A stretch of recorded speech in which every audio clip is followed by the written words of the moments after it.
नमस्ते दोस्तों, स्वागत है हमारे चैनल पर। आज हम लेकर आए हैं इंटरनेट की 5 अनसुलझी कहानियाँ जो सालों से लोगों के दिमाग में सवाल बनकर घूम रही है। ये रहस्य इतने अजीब और गहरे हैं कि इनके जवाब ढूंढने की कोशिश लोग सालों से कर रहे हैं। फिर भी कोई पक्का सुराग नहीं मिला तो तैयार हो जाइए, क्योंकि हम शुरू करने जा रहे हैं एक रहस्यमय सफर जो आपको हैरान कर देगा। हमारा पहला रहस्य है सिकाडा 3301, जिसकी शुरुआत 4 जनवरी 2012 को होती है, जब फॉर्चून नाम की वेबसाइट पर एक तस्वीर पोस्ट हुई। काले बैकग्राउंड में सफ़ेद टेक्स्ट में लिखा हुआ था, हाय, हम बेहद ही बुद्धिमान लोगों की तलाश में हैं और हमें ढूंढने के लिए इस इमेज में दिए हुए टेक्स्ट में से सुराग ढूंढो। दिखने में तो ये कोई खेल की तरह लग रहा था, और ये था भी एक खेल। उस तस्वीर में स्टेगनोग्राफी में छुपा हुआ एक संदेश था। स्टेगनोग्राफी यानी कि डेटा छुपाने की तकनीक। इसने एक वैश्विक खोज शुरू कर दी जो आज भी अनसुलझी है। पहेलियां जल्द ही पागलपन भरी हो गई। हल करने वालों ने क्रिप्टोग्राफी की पुरानी किताबें और यहाँ तक कि संगीत में भी इसका सुराग ढूंढने के लिए ट्राई किया। देखते ही देखते पहेलियां इनको रियल वर्ल्ड में ले गई, लेकिन सवाल अब भी यही था कि आखिर इस पहेलियों को हल करने के बाद मिलता क्या है। पहले अपने पीछे बहुत ही सारे सवाल छोड़ गई, तो इसके पीछे कौन है?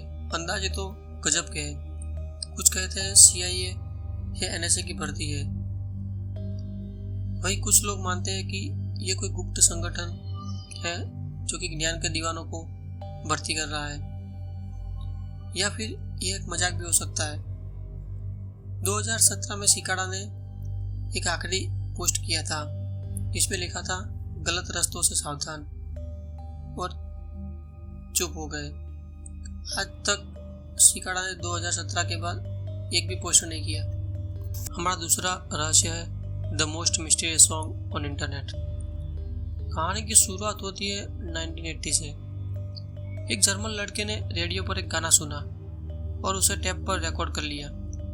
गाना था बिल्कुल यूनिक, न्यू वेव स्टाइल अंग्रेजी में, और आवाज़ ऐसी जो आपको 18 की वाइब देती हो। लेकिन समस्या ये थी, न गाने का नाम पता था न बैंड का। उसने ये टेप सालों तक संभाल के रखा। 2007 में उसकी बहन ने इसे इंटरनेट पर डाला और तब से रहस्य बन गया। गाने का छोटा हिस्सा है, करीब 3 मिनट का, जिसे सुनने में बहुत ही कूल लगता है, लेकिन कोई नहीं जानता इसे किसने गाया।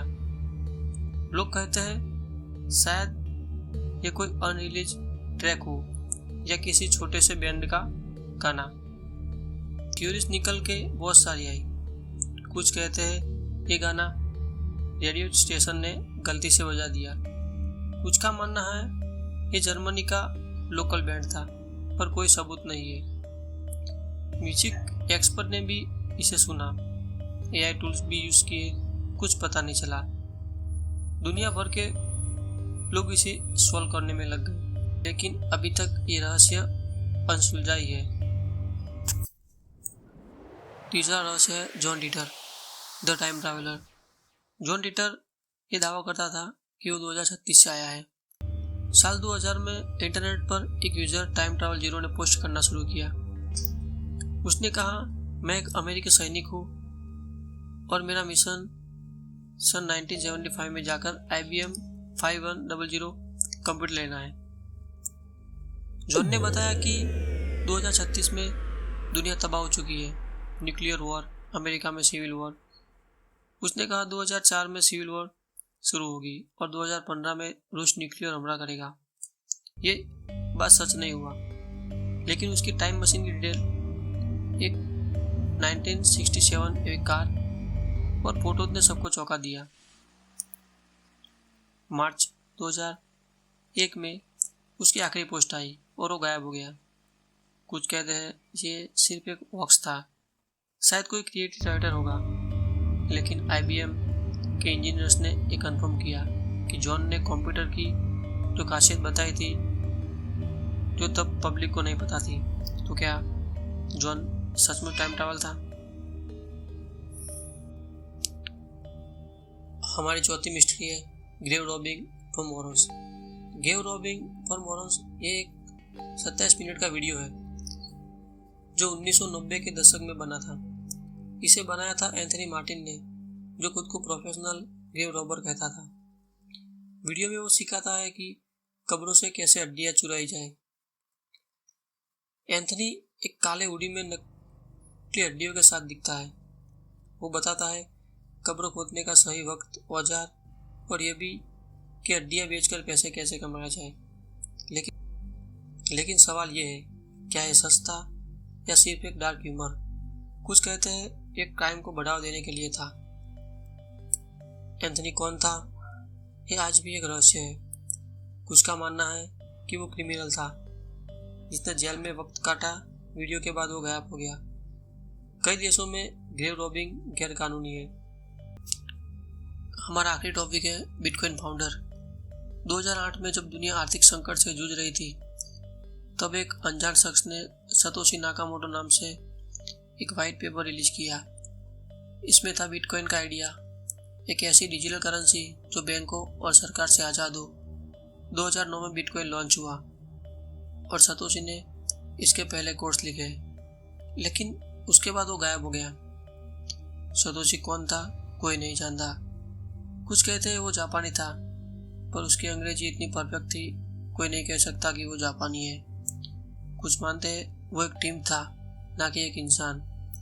उसने इंटरनेट पर डेवलपर से बात की, ईमेल भेजे। 2011 में उसका आखिरी मैसेज आया। मैसेज में था, मैं अब कुछ और कर रहा हूँ।